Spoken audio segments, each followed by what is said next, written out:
The process of a king's enthronement for one ancient Nubian empire is well documented. Interestingly enough, this is not only one of the earliest accounts in African history, but it's among the earliest in all of human history. From observing this process in the literature, we learn so much about early African culture, what they valued, how they viewed the world, and religious concepts. Ancient Nubia is one of the most complex regions in Africa to study. Fortunately for us, we're afforded some valuable insight into Nubian culture via the documented enthronement process of their rulers.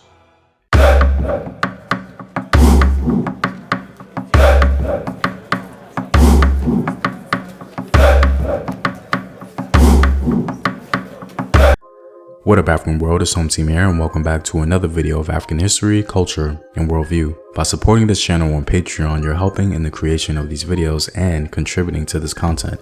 The link to Patreon is in the description box below. Also, stay tuned with a word from my sponsors. Hello, my name is Howard Dorsey. I'm 54 years old. I'm here to talk about my experience with herbal results. I was getting sick, so I went to the doctor. They told me that my blood pressure was high, my cholesterol was borderline or high, so I was very sick. You know, sometimes I thought I was dying at some point. And I ordered a bottle of olive leaf extract. This is how the bottle comes in. And within the first probably week and a half, 2 weeks, I checked my blood pressure and it was back down to normal. It was like 120/80. My cholesterol went down to 125.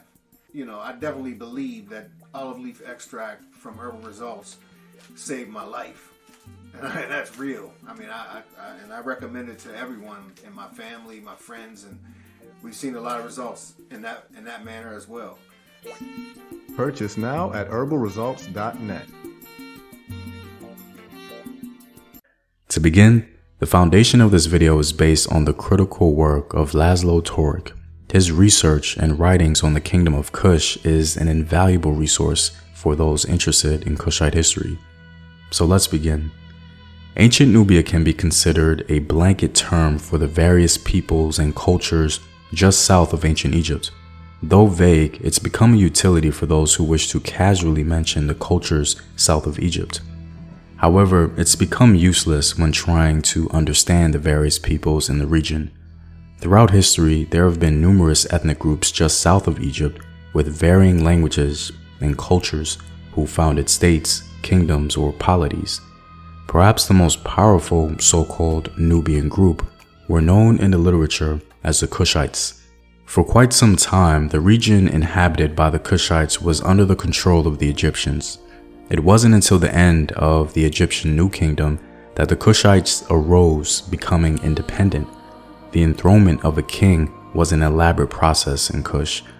This process drew from all angles of the culture, socially, politically, and spiritually, to successfully install a new king.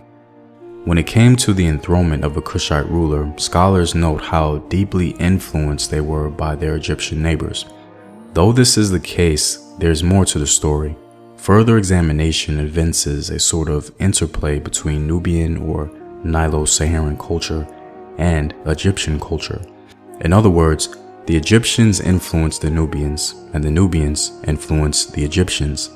This is what we may call a Nile Valley feedback loop, if you will. For example, the Kushite enthronement process was influenced by an Egyptian model. Ironically, the idea of kingship itself in Egypt was influenced by a Nubian model. Sudanic peoples in an area known as the Middle Nile Basin extended their culture northward and influenced the peoples of pre-dynastic Egypt.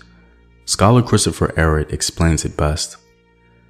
The sacred chiefs of the Middle Nile Basin cultural area became the divine kings of Egypt, who as late as the start of the Third Dynasty still required actual human beings to be sent along with them into the afterlife.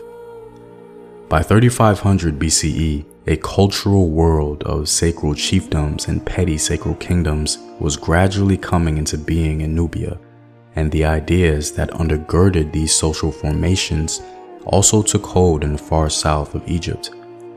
Recent archaeological work shows that this political and cultural outlook then spread from southern Egypt northward into Lower Egypt. Nubia's influence on Egypt began about the 4th millennium BC, and Egypt's influence on Nubia took place later. This leads us to the Kushite enthronement process, which was impacted by New Kingdom ideology. The enthronement of a Kushite king involved both a spiritual and political process of legitimation in the human sphere and legitimation in the divine sphere. Upon the death of a Kushite king, the next in line to the throne would either be announced by the previous king before his death or through an oracle announcement which informed the people of Amun's will. Coronation of the new king would be performed where the new ruler heard the news concerning the death of the previous king. This new ruler would then take a royal trip around the kingdom to different temples.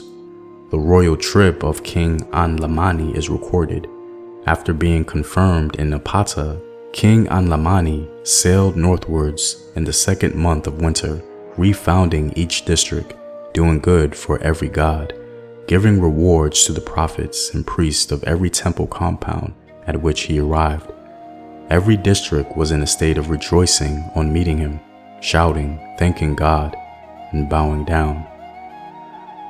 Festivals were an integral part of the enthronement process. We have multiple accounts of Kushite rulers attending festivals throughout the kingdom. The Nastasin Stela tells us about his ceremonial enthronement performance in which he speaks directly to Amun, and Amun confirms his legitimacy.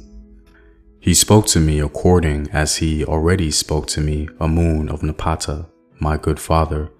I went up and sat on the throne of gold. I went to Amun of Nubs, my good father. Amun of Nubs appeared in procession and came outside the great house. He gave to me the rulership of the bowland and his powerful aegis. I spoke my good speech with Re. I went up and sat on the throne of gold. Like many other African societies, ancient Kush was primarily a matrilineal-based state, meaning the rulers were eligible for the throne because they descended from a particular female line. A female succession line was a critical aspect of Kushite kingship culture. The oracular decree received by Aspelta from his divine father Amun of Napata presented a double justification for his election as king by the god. Firstly, Amun recognized him as his son, and secondly, the god proclaimed his legitimacy on the ground of his descent from 7 generations of female ancestors. There were other distinct aspects of the enthronement process, which included a ritual dance, among other things. However, the most important aspect of the enthronement process for a Kushite king was the Konigsoriko, where the king was said to be endowed with secret knowledge from Amun. The Konigsoriko represents the most important act of the royal investiture. In the interior of the sanctuary, the king received his regalia, and as a culmination of the process of investiture, the god shared with him his secret knowledge, which enabled the king to perform his royal duty of securing the functioning of the cosmos, caring for the deities and their temples and priesthood, nourishing and judging mankind, and caring for the dead. The nature of the rites performed in the intimacy of the sanctuary remain unknown, for they did not belong into the realm of open knowledge. If we look closely, I think we'll find a striking parallel between the aforementioned responsibility of a Kushite king to care for the deities and their temples and the reputation of 25th dynasty Kushite pharaohs in Egypt. This knowledge may give some context as to why Kushite rulers of Egypt were dedicated to restoring temples and religious material. Though plausible, we can't say for sure. Regardless, some scholars refer to the Kushite dynasty in Egypt as an African Renaissance. Well, I'm all out, guys. I'm hoping you learned a little about the Kushite enthronement process and Kushite culture. If you like these videos and want to help in its continued production, consider supporting the home team on patreon.com. The link is in the description box below. Know thyself, remember your ancestors. Peace.